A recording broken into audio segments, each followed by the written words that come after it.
իրականում ում նյարդային համակարգը կարելի ավելի ամուր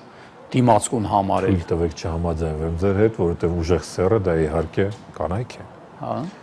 Կանայք, որոնք ունեն ավելի լավ կազմակերպված նյարդային համակարգ, կանայք, որոնք արտադրում են էստրոգեններ, որոնք պաշտպանիչ են համարյա թե բոլոր օրգան համակարգների համար,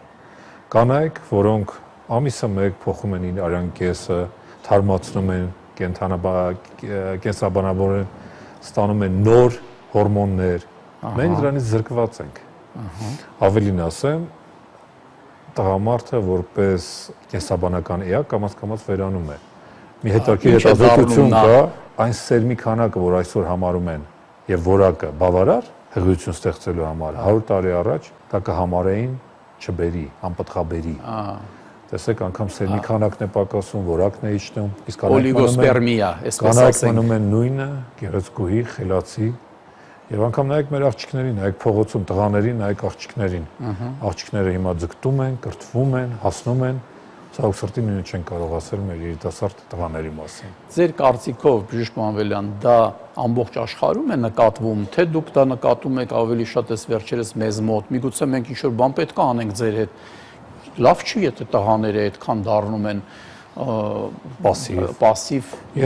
անձգտում։ Գուցե եւ ֆեմինիզացիան իր գլխավոր դերը խաղաց եւ ամբողջ աշխարհում կանայք գնացին առաջ։ 100 տարի առաջ կինը դա անխոսք, առանց իրավունքի, անիրավ ընտրելու, ընտրվելու, հիշում եք Ֆրեյդը, երբ որ հիստերիայից էր խոսում եւ այլ այդ բոլոր պատմությունները։ Դուրս էր գալի կինը անգամ իրավունք չուներ խոսել իր սեփական պահանջների, ցանկությունների մասին։ Իսկ հիմա փոխվել է ամեն ինչ, դարը փոխվել է եւ պահանջ է դրվում եւ շատ ընտանիքներում կինն է իրոք դառնում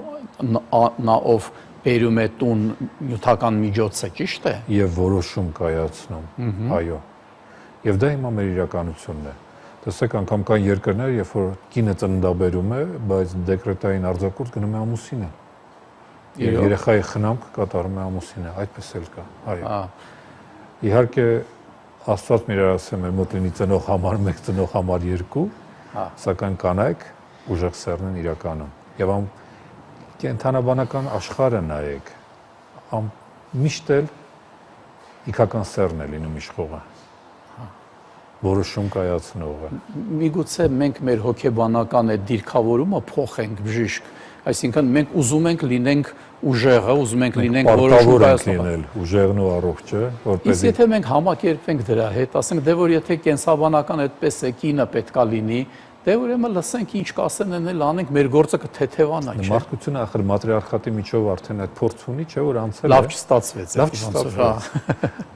Համար երևի։ Այսինքն երևի էսպես հաշվի առնելով կանանց կենսաբանական ուժը, բնության կողմից տված, կարողանանք դա պահպանենք, բայց համապատասխանենք դրան։ Ճիշտ է։ Լինենք դրան արժանի, ինչպես ես սկզբում ասացի։ Մի քանի հանգամանք է, առաջինը պետք է առողջ լինենք, որ կարողանանք այդ ամեն ինչը անել։